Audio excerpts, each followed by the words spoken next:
ಶಿಕ್ಷಣ ಕ್ಷೇತ್ರದಲ್ಲಿ ಕ್ರಾಂತಿಗೆ ಮುಂದಾದಂತಹ ಪ್ರಧಾನಿ ನರೇಂದ್ರ ಮೋದಿ ಇನ್ನು ಭಾರತದಲ್ಲಿ ಇನ್ಮುಂದೆ ಪರೀಕ್ಷೆ ಅಕ್ರಮಗಳೇ ನಡೆಯಲ್ವಾ ಅಂತ ಪ್ರಶ್ನೆ. ಪರೀಕ್ಷೆ ಅಕ್ರಮ ತಡೆಗೆ ಟಾಸ್ಕ್ ಫೋರ್ಸ್ ಅನ್ನ ಈಗ ಮೋದಿ ಸರ್ಕಾರ ರಚನೆ ಮಾಡ್ತಾ ಇದೆ. ನೋಡಿ, ಶಿಕ್ಷಣ ಕ್ಷೇತ್ರದಲ್ಲಿ ಈಗ ಕ್ರಾಂತಿಗೆ ಪ್ರಧಾನಿ ನರೇಂದ್ರ ಮೋದಿ ಮುಂದಾಗಿದ್ದಾರೆ. ಭಾರತದಲ್ಲಿ ಇನ್ಮುಂದೆ ಪರೀಕ್ಷೆ ಅಕ್ರಮಗಳೇ ನಡೆಯಲ್ವಾ? ಪರೀಕ್ಷೆ ಅಕ್ರಮವನ್ನ ತಡೆಯಲು ಟಾಸ್ಕ್ ಫೋರ್ಸ್ ಅನ್ನ ರಚಿಸಿದ್ದಾರೆ ಮೋದಿ. ಈ ಬಾರಿಯೂ ಕೂಡ ಹೆಮ್ಮೆಯ ಕನ್ನಡಿಗನಿಗೆ ಮೋದಿ ಮನ್ನಣೆಯನ್ನ ಹಾಕಿದ್ದಾರೆ. ಇನ್ನು ಆಧಾರ್ ವೀರನಿಗೆ ಪರೀಕ್ಷಾ ಅಕ್ರಮ ತಡೆಯುವಂತಹ ಹೊಣೆಯನ್ನ ನೀಡಲಾಗಿದೆ. ಯಾರು ಆ ದಿಗ್ಗಜ? ಕನ್ನಡಿಗನಿಗೆ ಮಣೆ ಹಾಕಿದ್ಯಾಕೆ ಮೋದಿ ಅನ್ನುವಂಥ ಪ್ರಶ್ನೆ ಇಲ್ಲಿ. ನೋಡಿ, ಶಿಕ್ಷಣ ಕ್ಷೇತ್ರದಲ್ಲಿ ಈಗ ಹೊಸ ಕ್ರಾಂತಿಗೆ ಪ್ರಧಾನಿ ನರೇಂದ್ರ ಮೋದಿ ಮುಂದಾಗಿದ್ದಾರೆ. ಭಾರತದಲ್ಲಿ ಇನ್ನು ಮುಂದೆ ಪರೀಕ್ಷೆ ಅಕ್ರಮಗಳೇ ನಡೆಯಲ್ವಾ ಅಂತ ಪರೀಕ್ಷೆ ಅಕ್ರಮವನ್ನ ತಡೆಗಟ್ಟಲು ಟಾಸ್ಕ್ ಫೋರ್ಸ್ ಅನ್ನ ಮೋದಿ ಈಗ ರಚನೆ ಮಾಡ್ತಿದ್ದಾರೆ. ಈ ಬಾರಿಯೂ ಕೂಡ ಹೆಮ್ಮೆಯ ಕನ್ನಡಿಗನಿಗೆ ಮೋದಿ ಮನ್ನಣೆಯನ್ನ ನೀಡ್ತಾ ಇರುವಂಥದ್ದು. ಅಂದ್ರೆ ಪರೀಕ್ಷಾ ಅಕ್ರಮವನ್ನ ತಡೆಯೋ ಹೊಣೆಯನ್ನ ಆಧಾರ್ ವೀರನಿಗೆ ನೀಡ್ತಾ ಇದ್ದಾರೆ. ಯಾರು ಆ ದಿಗ್ಗಜ?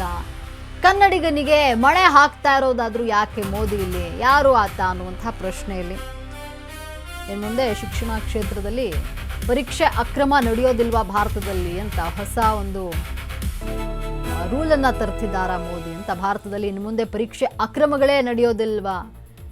ಪರೀಕ್ಷೆ ಅಕ್ರಮವನ್ನ ತಡೆಗಟ್ಟಲು ಟಾಸ್ಕ್ ಫೋರ್ಸ್ ಅನ್ನ ರಚಿಸ್ತಿದ್ದಾರೆ ಮೋದಿ. ಏನೀಗ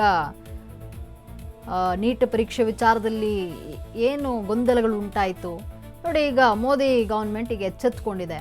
ಹಾಗಾಗಿ ಪರೀಕ್ಷೆಯಲ್ಲಿ ಅಕ್ರಮ ನಡೆಯೋದನ್ನ ತಡೆಗಟ್ಟಲು ಟಾಸ್ಕ್ ಫೋರ್ಸ್ ರಚನೆಗೆ ಮೋದಿ ಮುಂದಾಗಿದ್ದಾರೆ.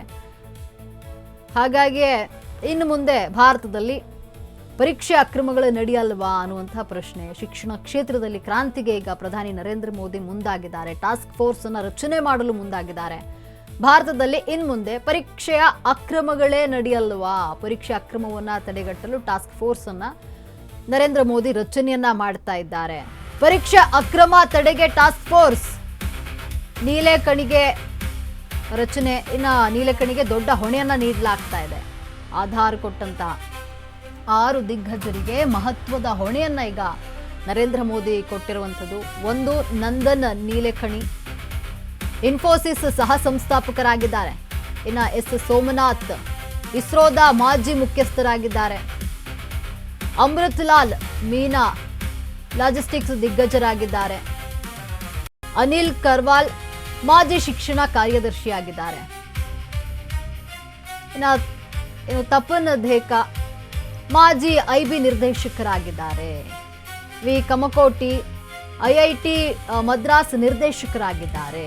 ನೀಟ್ ಪ್ರಶ್ನಾ ಪತ್ರಿಕೆ ಸೋರಿಕೆಯ ವಿರುದ್ಧ ಮೋದಿ ಈಗ ಮಹಾಸಮರಕ್ಕೆ ಮುಂದಾಗಿದ್ದಾರೆ. ಸಿಜೆಪಿ ಮಾತು ಕೊಟ್ಟಂತೆ ಪ್ರಶ್ನೆ ಪತ್ರಿಕೆ ಸೋರಿಕೆ ವಿರುದ್ಧ ಯುದ್ಧಕ್ಕೆ ಮುಂದಾಗಿದ್ದಾರೆ. ಇನ್ನು ಸಂಸತ್ನಲ್ಲಿ ಪರೀಕ್ಷೆಗಳ ತಿದ್ದುಪಡಿ ಮಸೂದೆ 2026 ಮಂಡನೆಯಾಗಲಿದೆ. ಪ್ರಶ್ನಾ ಪತ್ರಿಕೆ ಸೋರಿಕೆ ಮಾಡಿದ್ರೆ ಇನ್ನು ಕಠಿಣಾತಿ ಕಠಿಣ ಶಿಕ್ಷೆ ನೀಡೋದಿಲ್ಲಿ ಫಿಕ್ಸ್. 10 ಕೋಟಿ ರೂಪಾಯಿ ದಂಡವನ್ನ ಕಟ್ಟಬೇಕಾಗುತ್ತೆ.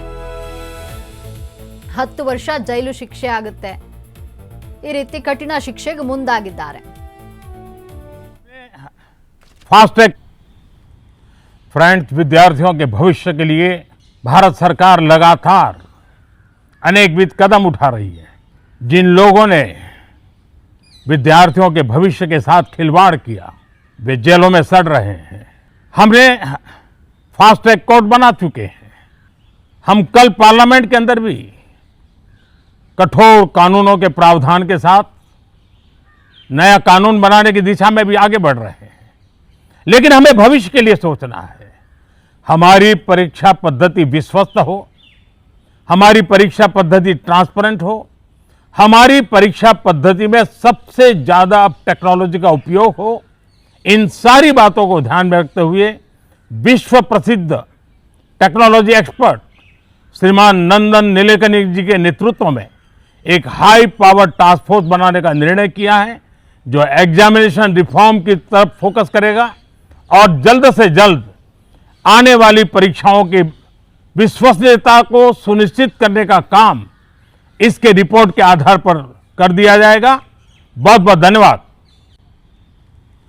फ्रेंड्स, विद्यार्थियों के भविष्य के लिए भारत सरकार लगातार अनेक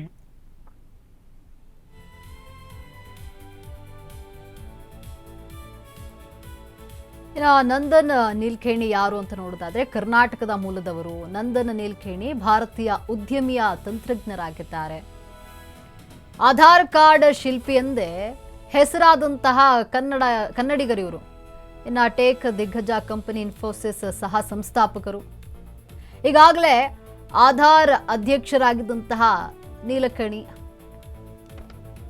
ಗುರುತಿನ ಚೀಟಿಯಾದಂತಹ ಆಧಾರ್ ಕಾರ್ಡ್ ಅಭಿವೃದ್ಧಿಪಡಿಸಿದ್ರು. ಇನ್ಫೋಸಿಸ್ನಲ್ಲಿ ಯಶಸ್ವಿ ವೃತ್ತಿ ಜೀವನವನ್ನು ನಡೆಸಿದಂತಹ ನಿರ್ದೇಶಕ. ಇನ್ನು ಭಾರತದ ತಂತ್ರಜ್ಞಾನ ಸಮಿತಿಯ ಟಿಜಿಬಿ ಆಗಿದ್ದಾರೆ. ಪರೀಕ್ಷೆಗಳನ್ನ ನಡೆಸುವಲ್ಲಿ ತಂತ್ರಜ್ಞಾನ ಪಾತ್ರ ಸಿಕ್ಕಾಪಟ್ಟೆ ಇದೆ.